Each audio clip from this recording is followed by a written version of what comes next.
Hi, today we are going to learn about synthesizing. We're going to learn how to synthesize information that we are reading. So your objective will be, I will synthesize information to create new understanding. And then we will use a synthesizing process throughout the reading process to monitor our comprehension. What does synthesize mean? When you synthesize, your thinking changes and you form a new idea. When you read fantasies and other fiction or nonfiction stories, it is helpful to synthesize descriptions, information in order to understand and comprehend what you're reading and also form connections with your characters. Synthesizing can lead you to a deeper understanding. The formula we're going to use is I know plus I read equals now I think. Say that with me. I know, I read, now I think. Sounds pretty simple, huh? If you'll take a moment, pause the video and review this anchor chart. If you have a reading journal and you would like to jot down some notes, it kind of goes into a little more detail about the I know, I read, now I think.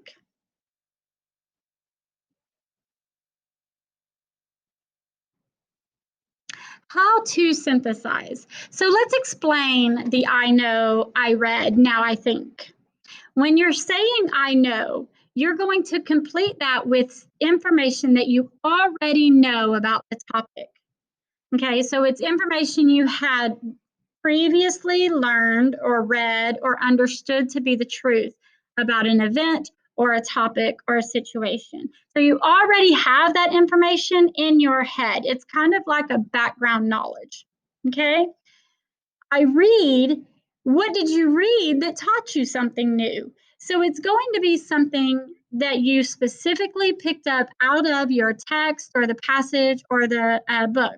So you're going to be able to complete the I read statement with something you actually are copying out of your text that you're reading. Okay. Now, the last part of it, the now I think, that's the new information that you read, how it changed your mind. So now I think, and that's where you're going to insert what you think now. So it has to make sense. That's the tricky part about this. You can't say, I know how I tie my shoe, and I read the weather was ugly outside. Now I think I need to put on some flip flops. What does that really have to do with each other? So in order to make that make sense, we could say, I know if I wear tennis shoes in rainy weather, they'll get wet and my feet get yucky. I read it's going to rain outside today in the newspaper. Now I think I need to change out of my shoes and put on some flip-flops or rubber boots. Okay? So another example would be, I know that elephants live in the wild in Africa.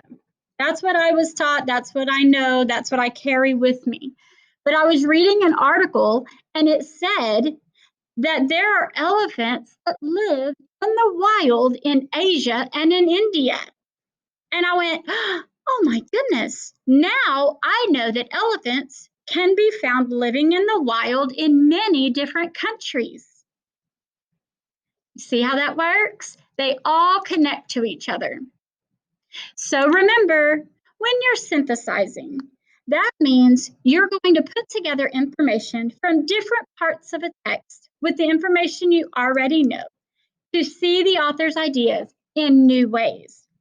And when you synthesize, you're saying in your head, I used to think this, but now I'm thinking this.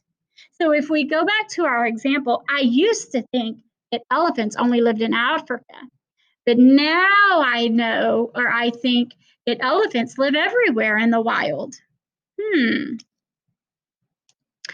Now that you've viewed this video, be sure to read the story that goes along with this week's lessons Follow the directions that your teacher has placed in the task box, and then submit your completed assignment. Bye!